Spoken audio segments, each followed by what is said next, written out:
India at least ഒരു 40 മുതൽ ഒരു 60 വർഷം ഫ്രാൻസിന്റെ പിന്നിലാണ്. ഒരു സ്റ്റാർ പ്രൊഡക്റ്റ് ക്രോസോണും കാർഡോസ്. ഞാൻ പഠിച്ചേക്കുന്നത് ഹോട്ടൽ മാനേജ്മെന്റ് ആണ്. ഞാൻ പഠിച്ചുകൊണ്ടിരിക്കുമ്പോൾ എനിക്കൊരു സ്കോളർഷിപ്പ് കിട്ടി. 3 വർഷത്തോളം ഞാൻ ഫ്രാൻസിലാണ്. 2012 ലവോൺ തുടങ്ങുന്നത്. തുടങ്ങാനുള്ള കാരണം എന്താന്ന് പറഞ്ഞു കഴിഞ്ഞാൽ ഇന്ത്യ അറ്റ്ലീസ്റ്റ് ഒരു 40 മുതൽ ഒരു 60 വർഷം ഫ്രാൻസിന്റെ പിന്നിലാണ് ഇൻ ടേംസ് ഓഫ് ഹോസ്പിറ്റാലിറ്റി. പഠിച്ച സംഭവങ്ങളൊന്നും എക്സ്പ്ലോർ ചെയ്യാനുള്ള ഒരു ഓപ്ഷൻ ഇന്ത്യയിൽ ഉണ്ടായിരുന്നില്ല. ഈ ബ്രെയിൻ ഡ്രെയിൻ സ്റ്റോപ്പ് ചെയ്യാൻ വേണ്ടിയിട്ടാണ് നമ്മൾ ലവോൺ സ്റ്റാർട്ട് ചെയ്യുന്നത്. ഒരു world class education in baking and pastry ആയിരുന്നു നമ്മുടെ ഉദ്ദേശം. 2012 നമ്മൾ സ്റ്റാർട്ട് ചെയ്തു. ഓൾമോസ്റ്റ് 32 കൺട്രീസിനുള്ള 6800 സ്റ്റുഡൻസ് നമ്മുടെ അക്കാഡമിയിൽ നിന്ന് ഗ്രാജുവേറ്റ് ആയിട്ടുണ്ട്. ബാംഗ്ലൂർ മാത്രമല്ല, നമ്മുടെ ഡൽഹിയിലും നമ്മുടെ അക്കാഡമി ഉണ്ട്. നമുക്ക് മാരിയറ്റ്സ് ഇന്റർനാഷണൽ ആയിട്ട് ഒരു ടൈപ്പ് ഉണ്ട്. സോ പഠിച്ചിറങ്ങുന്ന സ്റ്റുഡൻസ് വർക്ക് ചെയ്യണമെങ്കിൽ around the world they can opt for an internship. അത് കൂടാണ്ട് നമ്മൾ താജിലെ ഷെഫ്മാരെ, ഒബ്രോയിലെ ഷെഫ്മാരെ ട്രെയിൻ ചെയ്യുന്നുണ്ട്. ലവോണിലുള്ള ഏറ്റവും നല്ലൊരു സ്റ്റാർ പ്രൊഡക്റ്റ് ക്രോസോണും നമ്മുടെ സാഡോയും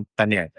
അതിന്റെ ചലഞ്ച് എന്താന്ന് പറഞ്ഞു കഴിഞ്ഞാൽ നമ്മൾ ഒരു ഇൻഗ്രീഡിയന്റും ഇമ്പോർട്ട് ചെയ്യുന്നില്ല എന്നുള്ളതാണ്. അക്കാഡമിയിൽ നിന്ന് 100 കിലോമീറ്റർ ഈസ്റ്റ് വെസ്റ്റ് നോർത്ത് സൗത്തിൽ നിന്നാണ് നമ്മൾ ഇൻഗ്രീഡിയൻസ് എല്ലാം സോഴ്സ് ചെയ്യുന്നത്. അതാണ് അതിന്റെ ചലഞ്ച്. കാരണം നമുക്ക് അത്രമാത്രം ഒരു ക്വാളിറ്റി ഫ്ലവർ ഇന്ത്യ ഉണ്ടാക്കുന്നില്ല. വീറ്റിന്റെ ഘടന അനുസരിച്ചാണ്. ആ ചലഞ്ചിൽ നിന്നുകൊണ്ട് ഇത്ര ഒരു വേൾഡ് ക്ലാസ് ക്രോസോൺ ഒരു സാഡോ ഉണ്ടാക്കുന്ന education is the most important. അതിനുശേഷം 3 അല്ലെങ്കിൽ 4 വർഷം ഇൻഡസ്ട്രിയിൽ വർക്ക് ചെയ്തതിനു ശേഷം വേണം എന്തെങ്കിലും തുടങ്ങുന്നതിനെ കുറിച്ച് ആലോചിക്കാൻ.